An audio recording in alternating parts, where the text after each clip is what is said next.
जय माँ विजय सेन। आज हम आप लोगों के लिए एक बहुत ही अद्भुत और गोपनीय प्रयोग देने वाले हैं। जो ये प्रयोग भभूत से जुड़ा हुआ है कि कैसे आप लोग भभूत को चैतन्य कर सकते हैं, जागृत कर सकते हैं, और क्यों भभूत को चैतन्य करना चाहिए, क्यों जागृत करना चाहिए, इसके विषय में भी हम आज आप लोगों के लिए बताएंगे। लेकिन उससे पहले हम आप सभी को भभूत के विषय में बता देते हैं कि भभूत किसे कहते हैं। तो आप लोग जो हवन कुंड में राख देखते हैं वही भभूत होती है, लेकिन इसे हमें चैतन्य क्यों करना चाहिए, क्यों इसको जागृत करके हमारे घर पे हमें रखना चाहिए। क्योंकि कई बार क्या होता है कि हम किसी मंत्र की शक्ति को अगर बार बार किसी व्यक्ति के ऊपर चलाते हैं तो उस मंत्र की शक्ति की जो ऊर्जा होती है वो धीरे धीरे क्षीण होती जाती है, कम होती जाती है। अगर उस मंत्र का हम जाप नहीं कर पाते हैं, कंटिन्यू हवन नहीं कर पाते हैं, तो वो धीरे धीरे क्षीण इतनी ज़्यादा हो जाती है कि वो मंत्र हमारे लिए कार्य करना बंद कर देता है। तो ऐसी स्थिति, ऐसी अवस्था में हमें क्या करना चाहिए कि अगर हम किसी मंत्र से बार बार कार्य लेते हैं और उस मंत्र का हम कंटिन्यू जाप भी नहीं कर पाते, हवन भी नहीं कर पाते, तो ऐसी स्थिति में हमें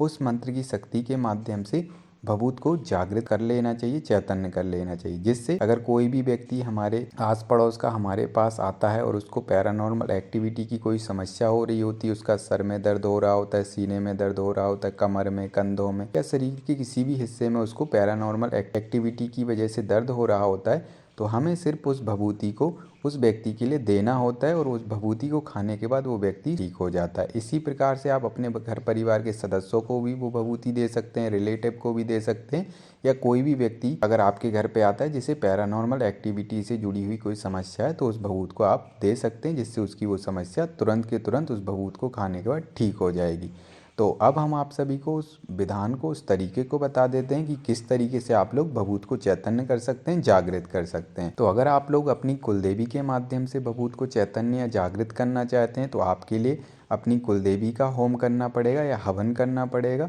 या फिर आप लोग नमाण मंत्र के माध्यम से भभूति को चैतन्य करना चाहते हैं तो फिर आपको नमाण मंत्र का जाप करना पड़ेगा और हवन करना पड़ेगा। तो सबसे पहले हम कुलदेवी के माध्यम से भभूति को चैतन्य या जागृत करने का विधान बता देते हैं, उसके बाद नमाण मंत्र का विधान बता देते हैं। तो सबसे पहले आप लोग के लिए, अगर आप लोग कुलदेवी के माध्यम से भभूति को चैतन्य करना चाहते हैं, अपनी कुलदेवी का जो जहाँ पर आपने स्थान बना रखा है वहाँ पर आप लोग होम कर सकते हैं, हवन भी कर सकते हैं। तो आप अपनी पहले कुलदेवी का पूजन कर लीजिए। पूजन करने के बाद आप अपनी कुलदेवी से प्रार्थना लगा दीजिए कि हे मातेश्वरी, आज हम आपका होम करने वाले हैं, और होम करने के साथ साथ हम आपसे ये भी प्रार्थना कर रहे हैं कि मैया आज आप हमारे लिए इस हवन कुंड की भभूति को चैतन्य कर दीजिए, जागृत कर दीजिए, ताकि इस भभूति को हम जिस भी पीड़ाग्रस्त व्यक्ति को इस भभूति को खिलाएं, जिस भी व्यक्ति के लिए भूत प्रेत इत्यादि की समस्या हो, तो इस भभूति को खाने के बाद उस व्यक्ति की वो समस्या ठीक हो जाए। इस तरीके से आप माता रानी से प्रार्थना लगा दीजिए। उसके बाद आपके पास जो भी आपकी कुलदेवी का जो भी आपके पास मंत्र हो,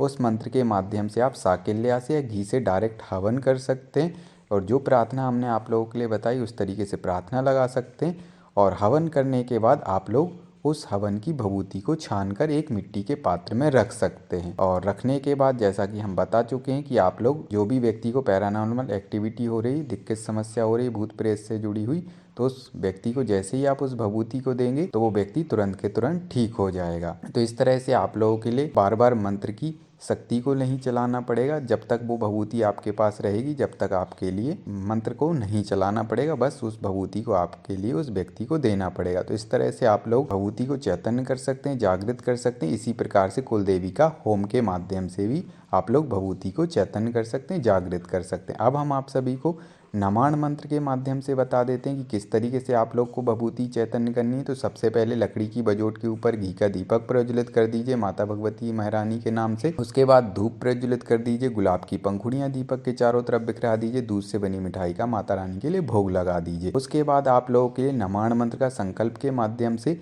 11,000 जाप करना है। उसके बाद आप लोगों के लिए 11 माला साकिल्या या घी से हवन करना है। और संकल्प लेते वक्त आपको प्रार्थना यही करनी है मातेश्वरी महारानी से कि हे मैया, हम ये जो जाप और हवन कर रहे हैं आपके नमाण मंत्र का, तो इस जाप और हवन को करने का हमारा उद्देश्य ये है कि हे मातेश्वरी, ये जो हवन कुंड की जो भभूति, आप इस भभूति को चैतन्य कर दीजिए, जागृत कर दीजिए। इस तरह से चैतन्य और जागृत कर दीजिए कि इस भभूति को हम किसी भी रोगी, किसी भी ऐसे व्यक्ति को अगर ये भभूति खिलाते हैं जिस व्यक्ति को पैरानॉर्मल एक्टिविटी से जुड़ी हुई समस्या, भूत प्रेत उसकी बॉडी में कष्ट दे रहा है, तो इस भभूति को खाने के बाद उस व्यक्ति का वो कष्ट ठीक हो जाए और वो नकारात्मक शक्ति उस व्यक्ति की बॉडी को छोड़कर सदा सदा के लिए हट जाए। ऐसी हम आपसे प्रार्थना करते हैं। तो इस तरह से आप माता भगवती से प्रार्थना कर दीजिए और प्रार्थना करने के बाद माता भगवती के नमाण मंत्र का जाप कर सकते हैं, हवन कर सकते हैं। उसके बाद जब आपका हवन कुंड ठंडा हो जाए उसके बाद आप लोग उस